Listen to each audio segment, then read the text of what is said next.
In this video, you'll learn how to make payroll updates. Payroll updates can be made easily on the project or org level, depending on access permissions. Once you're logged in, click on the Payroll tab and then choose Org. You'll see a list of projects. In the Export tab, check the project or projects you want to update and click Download. Open the downloaded XLS file and enable editing if required. This file allows you to update variable items as needed. Please note that compensation items, as defined in the worker's contract, cannot be changed permanently in this file. Once you're done making your updates, save the file. Go back to the platform.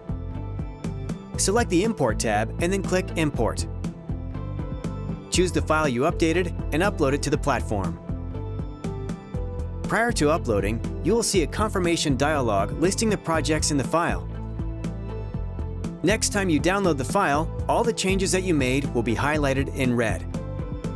You can keep editing the data until the cutoff date. After cutoff, the data is locked and sent for payroll processing.